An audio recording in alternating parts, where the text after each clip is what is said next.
मग नेमकं काय प्रॉब्लेम कुठं आहे? गडकरी साहेबाला प्रॉब्लेम आहे, प्रशासनाला प्रॉब्लेम आहे का आपलं प्रशासन गोगलगायच्या स्पीडनंच चालणार आहे? सहमतीनं असं ठरलं की जी गोष्ट आपण गेल्या वर्षी 17 सप्टेंबरला करणार होतो, झेंडावंदन ह्याच रस्त्यावर करणार होतो, त्याच रस्त्यावर आता आपण ह्या 15 ऑगस्टला झेंडावंदन करावायचा. नाहीतर आम्ही 15 तारखेला फार मोठ्या संख्येनं रस्त्यावरती झेंडावंदन करू. दुसरं माझं तुमच्या माध्यमातून सर्व ग्रामपंचायतला आव्हान आहे की त्यांनी ह्या वर्षी ग्रामपंचायतमध्ये झेंडावंदन न करता आपण त्या रोडच्या जवळ ज्या ज्या ग्रामपंचायत आहेत त्या सर्वांनी झेंडावंदन ग्रामपंचायतमध्ये न करता रस्त्याच्या खड्ड्यामध्ये झेंडावंदन करावं. आणि ग्रामसभा बी जी आहे ती आपण सर्वांनी रस्त्यावरच घ्यावी आहे. आणि आपल्या 2 मागण्या आहेत. 2 मागण्यामध्ये पहिली मागणी ही आहे की जी काही तुम्ही आम्हाला कारणं सांगतात, आता कारणं न सांगता आम्हाला कसल्याही हालतीत 15 ऑगस्टच्या आधी हा DPR जो तुम्ही शासनाला अजून जमा झाला आहे नाही झाला आहे आम्हाला मंजूर पाहिजे 15 ऑगस्टच्या आधी. आणि दुसरी मागणी आहे, आता रस्ता नसून फक्त खड्डे झाले आहेत. सर्व लोक म्हणजे जीव मुठीत घेऊन जात आहेत त्या रस्त्यावर. त्या रस्त्याची दुरुस्ती तात्काळ पाऊस थांबल्या सुरू झाली पाहिजे. त्यासाठी जे काही शासनाला करावं लागेल ते करावं. ग्रामीण पत्रकार संघ या ठिकाणी आपण सगळे उपस्थित झालात त्याबद्दल लातूर, करकट्टा, मुरुड, ढोकी, एडशी, टेंभुर्णी राष्ट्रीय महामार्ग चौपदरीकरण कृती समितीच्या वतीनं आपले सर्वांचे या ठिकाणी स्वागत करतो. ही जे आपण पत्रकार परिषदेचं आयोजन केलं आहे ह्याचा जो मुख्य हेतू आहे की लोकशाहीमधला जो 4था स्तंभ आहे तो माध्यम आणि माध्यम प्रतिनिधी म्हणून आपण सर्वजण आलेला आहात. सर्वप्रथम आपल्याला वेळ सांगण्यामध्ये थोडीशी आमच्याकडून विलंब झाला कारण कृती समितीमधले जे कार्यकर्ते थोडेसे व्यस्त असल्यामुळं आमच्यामध्ये थोडंसं हे झाल्यामुळं थोडं उशीर झाला. त्याबद्दल मी दिलगिरी व्यक्त करतो सर्वांची. आणि आजच्या पत्रकार परिषदेचा जो विषय आहे की राष्ट्रीय हा महामार्ग क्रमांक 63 जो की लातूर, करकट्टा, मुरुड, ढोकी, टेंभुर्णी जातो, तो महामार्ग गेल्या 75 वर्षापासून दुरावस्था अवस्थेमध्ये आहे. गतवर्षी मराठवाडा मुक्ती दिनाला 75 वर्ष पूर्ण होत असताना त्याचं औचित्य साधून गेल्या 11 महिन्यापासून हे आमचं आंदोलन चालू आहे. मुरुड आणि पंचक्रोशीतील नागरिक, व्यापारी, डॉक्टर, इंजिनियर, पत्रकार, शेतकरी, उद्योजक, कामगार हे सर्वांचं या ठिकाणी ह्या कृती समितीमध्ये सहभाग आहे. आणि सर्वांच्या सहभागातून हे गेल्या 11 महिन्यापासून जे आंदोलन चालू आहे सुरुवात 2 सप्टेंबरला झाली. 14 सप्टेंबरला आम्ही जिल्हाधिकारी मॅडमला निवेदन दिलं. त्यानंतर बैठक झाली आणि जे काही ठरलं आजपर्यंत त्याचा आढावा कृती समितीचे अध्यक्ष डॉक्टर हनुमंतदास चांडक हे आपल्याला आता सांगतील. आणि तत्पूर्वी मी ओळख करून देतो, कृती समितीमध्ये हे आमचे पदाधिकारी आहेत हनुमंतराव पाटील, त्यासोबत शिवाजीराव वायाळसाहेब व्यापार प्रतिनिधी आहेत, भगवानराव घोटे सर आहेत हे शिक्षक प्रतिनिधी आहेत आणि आमचे अध्यक्ष डॉक्टर हनुमंतदास चांडक आणि मी सहसचिव इंजिनियर शिवलिंग चौधरी. यासोबत कृती समितीमध्ये बरेच सर्व समाज घटकातील प्रतिनिधी आहेत पण व्यस्त शेड्यूलमध्ये असल्यामुळे ते येऊ शकले नाहीत. तर पुढचा आढावा हे डॉक्टर हनुमंतदास चांडक जो आहे तो मागील 20 वर्षापासून रखडलेला रस्ता आहे. ह्या रस्त्याने बऱ्याच घरांची आयुष्य उद्ध्वस्त केले आहेत. बरेच घरं ह्याच्यामुळे आज नाहीशे झाल्यासारखे झाले आहेत. आणि ह्या रस्त्यामध्ये काय अडचण आहे हे आजपर्यंत गणित कोणाला सापडलं नाही. त्यामुळे गेल्या वर्षी आम्ही सर्व पक्षीय जनतेमधून सर्व म्हणजे डॉक्टर असतील, इंजिनियर असतील, सर्व लोक जमा होऊन हा एक लोकसहभाग, लोक चळवळ चालू झाली. यामध्ये गेल्या वर्षी आपल्याला पहिली जी ह्याच्यामध्ये राजकीय मदत मिळाली ती 16 सप्टेंबरच्या रोजी संभाजीनगरमध्ये जी बैठक झाली होती मंत्रिमंडळाची मराठवाड्याचा अनुशेष भरून काढण्याची. त्यामध्ये ह्या रस्त्यासाठी इमर्जन्सी तत्वावर निधी नसतानासुद्धा हा रस्ता त्वरित नॅशनलचा जरी असला तरी महाराष्ट्र शासनाने घोषणा केली होती की हा रस्ता अर्जंट झाला पाहिजे. म्हणजे हा लोक आक्रोश तिथपर्यंत पोहोचला होता. त्यानंतर आपल्या इथले आमदार साहेब विक्रमबाप्पा काळे यांनी बराच फॉलोअप घेतला. ह्या एक उपमुख्यमंत्री अजितदादा यांच्या दालनामध्ये जानेवारी महिन्याच्या पहिल्या आठवड्यामध्ये एक मीटिंग झाली, ज्यामध्ये आपल्या नॅशनलचे सर्व पदाधिकारी होते आणि ह्या सर्व पदाधिकाऱ्याच्या समोर ते सगळं प्रेझेंटेशन करण्यात आलं. ह्या रस्त्यामध्ये ज्या अडचणी आहेत लातूरपासून टेंभुर्णीपर्यंत ह्याच्यावर बरीच सविस्तर चर्चा झाली. त्यामधील असा मार्ग काढण्यात आला की आत्ता सध्या येडशी ते टेंभुर्णीपर्यंत 10 मीटरचा रस्ता जवळपास झालेला आहे. त्यामुळे त्याला आता टच न करता आत्ता आपण लातूर ते येडशीपर्यंत चौपदरीकरणाचा रस्ता कंप्लीट करावा आणि बाकी अडचणी पुन्हा पाहण्यात येतील. अर्जंट बेसिसवर हे काम करण्यात यावं म्हणून प्रयत्न करण्यात आले. त्यामधीलही थोडासा भाग चौपदरीकरणाचा म्हणजे लातूरपासून आपल्या मुरुड अकोल्यापर्यंत जवळपास झाला आहे. एक भाग त्यातला अर्धा सँक्शन झाला होता मुरुड म्हणजे आपल्या विमानतळ चौकापासून महानगरपालिकेपर्यंत, त्याचं काम ऑलरेडी चालू झालेलं आहे. आता जो मूळ मुद्दा पुढचा आहे तो आहे मुरुड अकोल्यापासून आपल्या बोरगावपर्यंत 7 मीटरचा रस्ता सँक्शन होता आणि आपल्याला तो नको होता. विक्रम बाप्पा काळेंनी एकदम फार मोठा विरोध दर्शवला की आता 7 मीटर वगैरे आम्हाला काही नाही पाहिजे, आम्हाला फक्त आणि फक्त 4 पदरी रस्ता पाहिजे. तर मुरुड अकोल्यापासून 4 पदरीसाठी DPR तयार करण्यासाठी वरून सेंट्रल गव्हर्नमेंटकडून सांगण्यात आलं. शासनाच्या लेवलवरती सुरुवातीला जो DPR तयार केला तो मुरुड अकोल्यापासून बोरगावपर्यंत जो 7 मीटर आहे त्याला एक्सटेंडेड वर्क म्हणून 4 लेन करण्यात यावा आणि मुरुड बोरगावपासून पुढं कोलेगावपर्यंत नॅशनलच्या नामांकनानुसार आपल्याला DPR तयार करण्यात आला. हा DPR आपली आचारसंहिता लागायची म्हणजे मार्च महिन्याच्या पहिल्या आठवड्यामध्ये सेंट्रल गव्हर्नमेंटला जमा झाला. 11 तारखेला त्याची मीटिंग झाली आणि मीटिंगमध्ये तिथं जे डिस्कशन झालं त्या डिस्कशनमध्ये असं सांगण्यात आलं की हा DPR तुम्ही अर्धा देऊ नका. आता तुम्ही काय करा की पूर्ण मुरुड अकोल्यापासून येडशीपर्यंतचा एकच DPR द्या आणि हा DPRच त्या DPRच्या हिशोबाने आम्ही लवकरात लवकर तुम्हाला सँक्शन देऊ आणि नॅशनलच्या नामांकनानुसार तुमचा हा रस्ता लवकर होईल.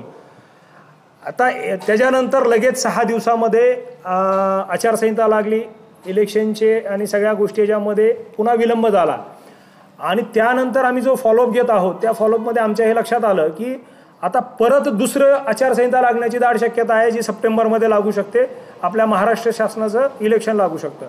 तर त्याआधी आपल्याला जर आपण हे रस्ता जर कंप्लीट नाही करून घेतला किंवा हा DPR जर लवकर सँक्शन नाही करून घेतला तर अजून फार मोठी जीवित आधी आपल्याला आपल्या डोळ्यानं बघावं लागेल. अजून बरेच घरं उद्ध्वस्त होताना आपल्याला पाहावं लागतील. त्यासाठी म्हणजे सर्वांच्या सहमतीनं असं ठरलं की जी गोष्ट आपण गेल्या वर्षी 17 सप्टेंबरला करणार होतो, झेंडावंदन ह्याच रस्त्यावर करणार होतो, त्याच रस्त्यावर आता आपण ह्या 15 ऑगस्टला झेंडावंदन करावायचं आहे. आणि आपल्या 2 मागण्या आहेत. 2 मागण्यामध्ये पहिली मागणी ही आहे की जी काही तुम्ही आम्हाला कारणं सांगतात, आता कारणं न सांगता आम्हाला कसल्याही हालतीत 15 ऑगस्टच्या आधी हा DPR जो तुम्ही शासनाला अजून जमा झाला आहे नाही झाला आहे आम्हाला मंजूर पाहिजे 15 ऑगस्टच्या आधी. आणि दुसरी मागणी आहे आता रस्ता नसून फक्त खड्डे झाले आहेत. सर्व लोक म्हणजे जीव मुठीत घेऊन जात आहेत त्या रस्त्यावर. त्या रस्त्याची दुरुस्ती तात्काळ पाऊस थांबल्या सुरू झाली पाहिजे. त्यासाठी जे काही शासनाला करावं लागेल ते करावं. नाहीतर आम्ही 15 तारखेला फार मोठ्या संख्येनं रस्त्यावरती झेंडावंदन करू. दुसरं माझं तुमच्या माध्यमातून सर्व ग्रामपंचायतला आव्हान आहे की त्यांनी ह्या वर्षी ग्रामपंचायतमध्ये झेंडावंदन न करता आपण त्या रोडच्या जवळ ज्या ज्या ग्रामपंचायत आहेत त्या सर्वांनी झेंडावंदन ग्रामपंचायतमध्ये न करता रस्त्याच्या खड्ड्यामध्ये झेंडावंदन करावं. आणि ग्रामसभा बी जी आहे ती आपण सर्वांनी रस्त्यावरच घ्यावी. हे केल्याशिवाय मला वाटत नाही हे शासन जागं होणार आहे. कारण स्वतः गडकरी साहेब जे मागटल्या 5 वर्षापासून ह्या रस्त्याचे मुख्य आहेत त्यांनी निलंग्यामध्ये सांगितलं की मला सुद्धा लाज वाटते की आता ह्या रस्त्याबद्दल बोलताना. मग नेमकं काय प्रॉब्लेम कुठं आहे? गडकरी साहेबाला प्रॉब्लेम आहे, प्रशासनाला प्रॉब्लेम आहे का आपलं प्रशासन गोगलगायच्या स्पीडनंच चालणार आहे? बऱ्याच माणसाचे मृत्यू झाल्याशिवाय जागा होणार नाही. नेमकं काय प्रॉब्लेम आहे हे कळत नाही आहे. आता जागा झालं पाहिजे. 15 तारीख लास्ट डेट राहील. त्यानंतर हे म्हणजे हा रस्ता वाहणार म्हणजे ह्या रस्त्यावर कुठलंही वाहन चालू दिलं जाणार नाही. आता हे 1 वर्षापूर्वी जे आम्ही हे चालू केलं म्हणजे हा लढा चालू केला त्यापूर्वीचे कारणं तर मी बरंच हुडकण्याचा प्रयत्न केला पण काही कारणं सापडले नाहीत. आता ते म्हणजे ते खुलजा सिमसिमा माहीत नाही नेमकं का आहे, कुणाचं गुपित आहे, राजकीय कारण आहे, प्रशासन कारण आहे माहीत नाही. पण मागटल्या 1 वर्षामधून जी काही स्पीड आहे त्याच्यामध्ये काही टेक्निकल गोष्टी होत्या. असं नाही की प्रशासनानं प्रयत्न केला नाही आहे, प्रशासन प्रयत्न करत आहे, पण ही स्पीड जी आहे ही स्पीड योग्य नाही आहे. एखादा प्राईम मिनिस्टर किंवा एखादा राष्ट्रपती आला तर तुम्ही एका रात्रीमध्ये रस्ता तयार करू शकता, आणि एक नागरिक आणि प्राईम मिनिस्टर ह्याच्यामध्ये मला वाटत नाही भारतीय संविधानामध्ये काही फरक आहे. तर मग हे नागरिक एवढे जे रोज चालले आहेत, हजारो वाहनं जातात, तुमच्या नियमानुसार रोज इथं 14,000 वाहनं जातात, म्हणजे 14,000 गुणिले 5 धरा, रोज लाख माणसं जाणाऱ्या रस्त्यावर जर तुम्ही हा रस्ता तयार करू शकत नसाल तर हे प्रशासन कोण चालवते मला माहीत नाही. जिल्ह्यामध्ये मंत्री आहेत, कॅबिनेट मंत्री आहेत, बरेचसे आमदार आहेत, विधान परिषदेचे आमदार आहेत, त्यांच्याकडून काय रिस्पॉन्स म्हणजे काय मदत मिळते का तुम्हाला, की ते वर्चस्व घेण्यासाठी त्यांच्यातच भांडणं लागली? मी ह्याच्याबद्दल भाष्य करू शकत नाही, पण आम्ही ज्या ज्या राजकीय पुढाऱ्यांकडे गेलो त्यांनी आम्हाला ह्या रस्त्यासाठी नक्कीच मदत केली. आता हा रस्ता का झाला नाही हा खरंच फार मोठा म्हणजे थिसिस लेणारा भाग झाला. मदत म्हणजे आम्ही तिथं गेल्यानंतर प्रशासकीय अधिकाऱ्याला बोलवणे, प्रशासकीय अधिकाऱ्याला त्या मीटिंगमध्ये जे काय आम्ही प्रश्न विचारले त्याचं उत्तर देण्यास भाग पाडणे, ह्या सर्व गोष्टी मागटल्या 1 वर्षापासून आम्ही करत आहोत. ह्या मागटल्या 1 वर्षामध्ये आम्ही असं धरून चाला की दर 8 दिवसाला प्रशासनाचा फॉलोअप घेतला आहे. तशा पद्धतीचा फॉलोअप त्यांनी घेतला नाही. आता त्याबद्दल मी कसं सांगू शकतो. हे जे काम आहे, ही जी लोकचळवळ आहे, ही लोकचळवळ, ह्या लोकचळवळीमध्ये जे लोक आहेत ते सध्या म्हणजे असं म्हणू की त्यांच्यासाठी प्रायोरिटीवर हे काम सगळ्यात महत्त्वाचं आहे. म्हणजे घरच्या कामापेक्षा बी हे काम सध्या त्यांनी मनावर घेतलं आणि त्या मनावर घेऊन त्यांनी त्या पद्धतीने काम करतायत. हा मुद्दा ॲक्च्युली फार महत्त्वाचा आहे. ह्यामध्ये काय झालं आहे, हा रस्ता म्हणजे सगळ्यांची नाडी झाली सध्या जनतेची, आणि असं असू शकतं की राजकीय महत्त्वाकांक्षेमध्ये त्या रस्ता करत असताना त्याचं राजकीय बेनिफिट मला मिळावं ह्यामध्ये मला वाटतं की अजून रस्त्याला उशीर व्हायला लागला. म्हणजे जर समजा आता एखादं काम आता 15 दिवसात होणार असेल तर कुणी तर त्याला होऊ शकतं की राजकीय फायद्यासाठी थोडं थांबून सांगू किंवा काही माहीत नाही. पण ह्याच्यामध्ये बरीच उलाढाल झाली. देशामध्ये लोकसभेचं एवढं मोठं इलेक्शन झालेलं आहे, ही बी एक घटना झाली आहे. आणि दुसरं एक म्हणजे विषय होता त्याच्यामध्ये की ह्याच्या टेंडर काही भाग इश्यू झाला होता, त्यामध्ये काही टेक्निकल गोष्टी बी होत्या. आता बघा, तसं पाहिलं तर आमची जी महामार्ग कृती समिती आहे ती कुठल्याही पक्षाची नाही, कुठल्याही संघटनेची नाही, कुठल्याही जाती धर्माची नाही. आम्ही केवळ आणि केवळ जी या भागातले 5, 50, 100 खेड्याचा संपर्क घेतो त्यांची जी जीवितहानी चालू झाली ती कुठेतरी पाहावली जात नाही. ज्यांचे घरातले जीव गेले ॲक्च्युली त्यांच्या घरात थोडं वाकून काय परिस्थिती आहे म्हणजे त्या रस्त्याचं गांभीर्य लक्षात येईल. आम्हाला कुठल्याही पक्षाची कुठल्याही जाती धर्माची काही येत नाही. आम्ही केवळ हा लातूर टेंभुर्णी रस्ता व्हावा यासाठी आम्ही लढा देतो आणि कृती समिती आम्ही त्यासाठी स्थापन केलेली आहे. राहिला प्रश्न तुम्ही म्हटल्यासारखं, गडकरी साहेबांनी तिसऱ्यांदा घोषणा केली की मला लाज वाटते की हा रस्ता एवढा खराब झाला. मग घोडा अर्थ कुठं, कारण त्यांच्यापर्यंत सगळं गेलेलं आहे, दिलेलं आहे. पुन्हा ते तिथून रिजेक्ट केलं जातं की तुकड्यात नको, ते एकत्र द्या, पुन्हा एकत्र करून अजून DPI जातो, पुन्हा काहीतरी तुटी काढून परत पाठवलं जातं. आणि गंमत अशी वाटते की जिथं कुणाचीही मागणी नाही. उदाहरण द्यायचं म्हटलं तर तुमचं अंबाजोगाई अहमदपूर, कुणाची मागणी होती नाही, कोणाची कळंब लातूर कुणाची मागणी होती, कुणाची नव्हती. मग मागणी नसताना या रस्त्याला बजेटही आले, मंजुरी मिळाली आणि कामं तातडीनं पूर्ण झाले. मग मला सांगा, जिथं स्वातंत्र्य उत्तर काळात जो रस्ता महामार्ग आहे 63, जिथं रणगाडे गेले त्या रस्त्यानं काय कुणाचं घोडं मारलं तेच कळत नाही. बरं, विशेष म्हणजे नांदेड, लोहा, अहमदपूर, उदगीर, लातूर ही सगळी ट्रान्सपोर्टिंग पुण्याला जाणारी या मार्गाने जाते. आता बघा, हा मार्ग सोडून दिला आहे, हा पूर्वीचा मार्ग असताना हा सोडून देऊन इतर पर्यायी मार्ग मात्र ताबडतोब केले. मग त्याचाच एक भाग म्हणून लातूर, औसा, तुळजापूर, आता लातूरचे जवळपास 75% वाहनं सगळे तिकडनं जात आहेत. मग आम्हाला थोडं राजकीयाच्या बद्दल कुठतरी शंका येते का की तिकडल्या टोलवाल्याचा टोल वाढवा, हा खराब ठेवल्याशिवाय त्याचा टोल वाढणार नाही, कारण तिकडून मग वाहनं जातील आणि तिथं टोलची भरती होईल. मग असं काही आहे का?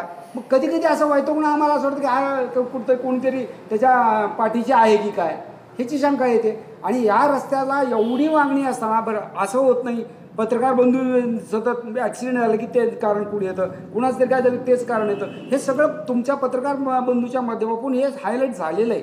आम्ही 1 वर्षापासून त्यासाठी झगडतोय, खूप हे करतोय, पण कुणी तात्पुरतं एखाद्याकडे गेलं की ती अगदी आमचा ड्रीम प्रोजेक्ट वगैरे वगैरे हे करता आम्हाला लाज वाटते. हे सगळ्याच पक्षाचं हे मग अर्थ आहे कुठं घोडं हे पुढे का सरकत नाही हेच आम्हाला कळत नाही.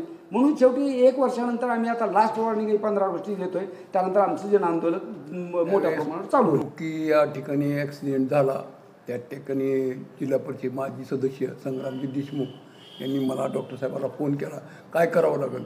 तर त्यांनी आम्ही सरळ तुम्ही FIR फाडा. FIR फाडला, त्याच्यावर गुन्हा नोंद झाला सदोष मनुष्यवधाचा. त्याची FIRची कॉपीसुद्धा आणली.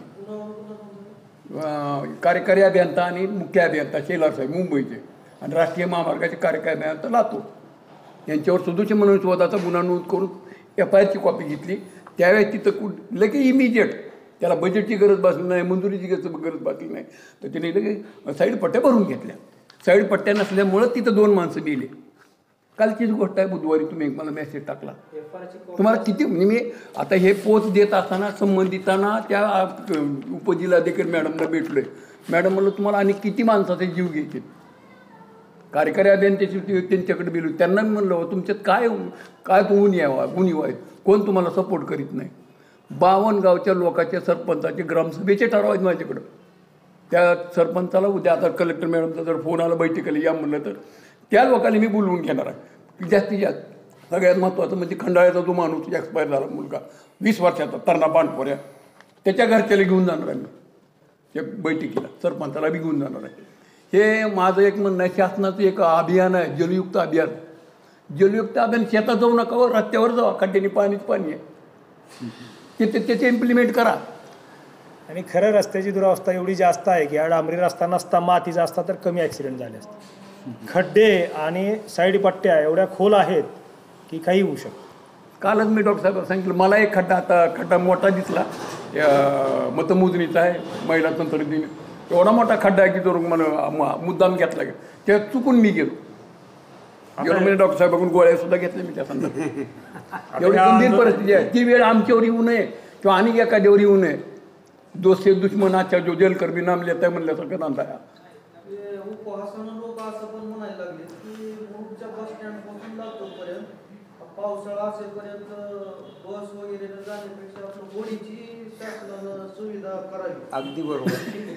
लोकांच्या मनात प्रश्न नाही ते तर त्रस्तून गेले जातात. हेलिकॉप्टरची सोय केली म्हणून ते काय उपोषणा बसवलं त्यांनी सुद्धा एक असं तिथं स्टेटमेंट दिलं होतं. लातूर ग्रामीणमध्ये सत्तेतले बी आमदार आहेत आणि विरोधातले बी आमदार आहेत, त्यांच्याकडे तुम्ही प्रश्न मांडला आणि हा लढा चालू असताना आम्ही त्यांच्याकडून जे काही आम्हाला राजकीय लेटर पाहिजे होते ते आम्ही त्यांच्याकडून घेतले बी होते. कारण की आमदार फंडामधून आमदार 4 कोटीचा रोड करू शकतो. लातूर बायपास बस स्टँडमध्ये 2 कोटीचा निधी देऊ शकतो, पण हा रोडचा प्रश्न काय आमदार सोडवू शकताना दिसत नाही. त्याच्याबद्दल कृषी समितीचं काय नाही. त्या ठिकाणी त्यावेळेस मी सांगतो की तुम्हाला त्या ठिकाणी एक मोठा विषय काढला होता मी कलेक्टर ऑफिसमध्ये, किंवा 2.5 किलोमीटरला 40 कोटी बजेट देऊ शकता तुम्ही आणि 18 किलोमीटरला 80 कोटी कसं पुरतंय हो. हा विषय मी त्यांना गांभीर्यानं मांडलं होतं. म्हणजे लातूरमधल्याच डेव्हलपमेंटसाठी जिथं 50 कोटीपर्यंत बजेट येऊ ते अबोल राहिले, ती काय बोलू शकले नाही. का तर त्यांचा एरिया तो मांजरा पट्टा म्हणा, विकास कारखाना म्हणा.